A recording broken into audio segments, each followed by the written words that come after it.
တခါကယာမန်အမည်ရှိသောလူငယ်ကလေးတဦးရှိတယ်တဲ့။သူက6နှစ်အရွယ်ပဲရှိပါသေးတယ်။သူ့အဖေဟာယာမန်ကိုကျောင်းသို့နေ့စဉ်ပို့လို့ပညာသင်ကြားစီခဲ့ပေမဲ့ယာမန်ကတော့ကျောင်းတက်ရတာကိုပြင်းတယ်။စာဖတ်ရတာကိုညှင်းငွေတယ်။အစာကိုကြတော့မမောလေတယ်။ဒါကြောင့်သူဟာကျောင်းသို့မသွားလို့ပဲ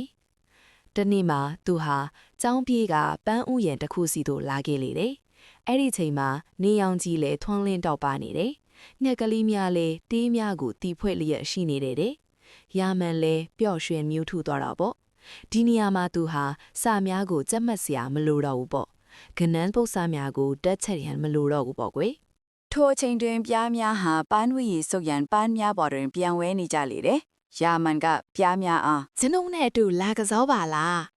ကျွန်ုပ်တို့အကျိုးမဲ့အချိန်ဖြုံးနေလို့မထီဘူးပြားရည်တွေစူဆောင်းဖို့သွားရအောင်မယ်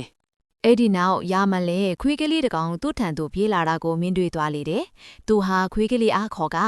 အိုးခွေးကလေးရဲ့ကျွန်ုပ်နဲ့အတူလာကစားပါလားထို့အခါခွေးကလေးကယာမန်အား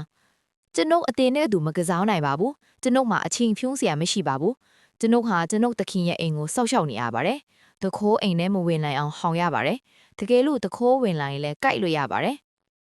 အဲ့ဒီနောက်ယာမန်လဲငှက်ကလေးတစ်ကောင်တစ်ပင်ကိုင်းတစ်ခုမှနားနေတာကိုမြင်တွေ့သွားပြန်လေတော့တယ်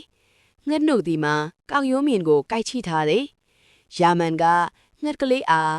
အဆွေငှက်ကလေးရေကျွန်ုပ်နဲ့အတူကစားလဲပါလားထိုအခါငှက်ကလေးက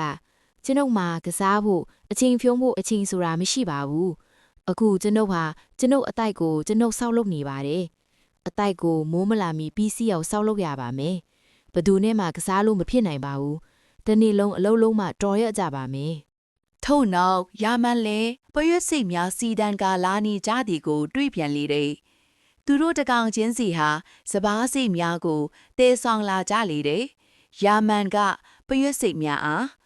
အဆွေတို့ခဏနာပြီးကျွန်ုပ်နဲ့အတူကစားကြပါလား။နောက်မှအလက်ကိုဆက်လို့ပေါ့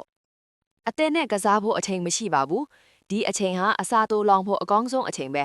အခုရက်ခါစူဆောင်းနိုင်မှတီးနံတွေတုံးတဲ့အချိန်မှာကျွန်ုပ်တို့မှရက်ခါမပြတ်ရှိပါမယ်ဒါကြောင့်10မိနစ်တောင်အချိန်ဖြုံးလို့မချစ်ပါဘူးဖြော်ဆိုးကပရွတ်စိတ်များလဲဆန်စစ်များကိုတဲပိုးကသူတို့သွင်းစီထို့မြန်နိုင်သမျှမြန်ပြေးသွားကြလေတော့တယ်ထို့အခါယာမန်ကငါကလွယ်လို့အချိန်ဖြုံးနဲ့သူတယောက်မျှမရှိပါကလားခွေးတွေငှက်တွေတာမကအကောင်သေးလေးလေးဖြစ်ကြတဲ့ပြားတို့ပရွတ်စိတ်တို့ဟာတော်တော်အလုတ်လောက်ကြပါကလားသူတို့မှာအချိန်ဖြုံးဖို့မရှိဘူးငါမှာတော့အချိန်တွေကိုအလဟတာဖြုံးသည်ကိနေတယ်ကျောင်းလဲပြေးတယ်စာလဲမချက်ဘူးအခုအချိန်ကစပြီးအချိန်မဖြုံးတော့ဘူးမပြင်းရည်တော့ဘူးအချိန်ကိုအကျိုးရှိစွာအထုံးချရမယ်ယာမန်တယောက်အတိတရားရပြီးကျောင်းသို့အမြန်ပြေးသွားလေတော့တယ်ကျောင်းရောက်တော့ယာမန်ဟာသင်ငန်းစာများကိုစူးစမ်းကြက်မှတ်တယ်။လေ့ကျင့်ခန်းများကိုမှန်မှန်လုပ်တယ်။ထို့တို့ဖြင့်ယာမန်ဟာစာမေးပွဲကြီးမှာအမှတ်အများဆုံးဖြင့်ပထမရရှိသွားလေတော့တာပေါ့ကွယ်။ကဲလူကြီးမင်းလေးတို့လည်းအချိန်ဖြုံးမနေတော့ပဲလှုပ်ရှားရှိတဲ့အလုပ်တွေကိုချက်ချင်းမပင်မရိပဲလုပ်ကြရအောင်နော်။